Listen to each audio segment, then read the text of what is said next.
self-doubt and all those types of things creep in the minute you say, I got this idea and I want to do it, on my own dime and on my own time. You see what I'm saying?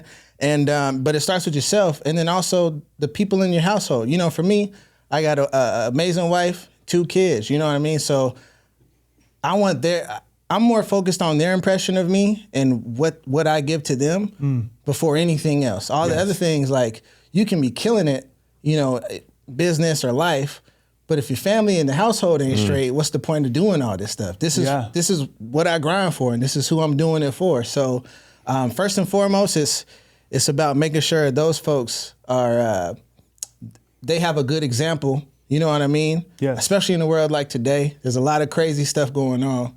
And if my son can have an example of, just walking in the right direction, trying your best, and getting up and doing, grinding for yourself, working for yourself, and taking chances, and just trying to do things on your own terms. That's what life is about.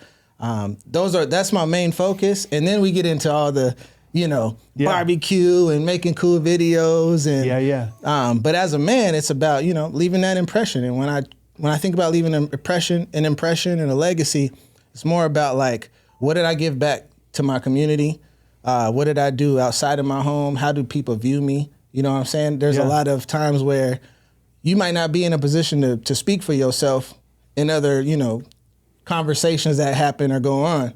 How are people going to speak about you when you're not around? Yeah. You know what I'm saying? And not so much about caring about other folks' perception of you, but just like, what impact did you have on them when you leave this place? Yeah, it's so interesting. I've heard it said that while though we don't want to care about what other people think, we should care about how we show up in those moments, right? And it's this whole idea of, like, it doesn't matter how other people perceive you as long as you showed up in the best way you can. And that sometimes there's a big gap between the perception and the reality, right? And we were talking about this before, but it's like, you can't hide from yourself, and at the end of the day, we know if we did what we should have done, if we should have shown up in the way that we did or didn't show up in the way that we should have. Like, we can't lie to ourselves.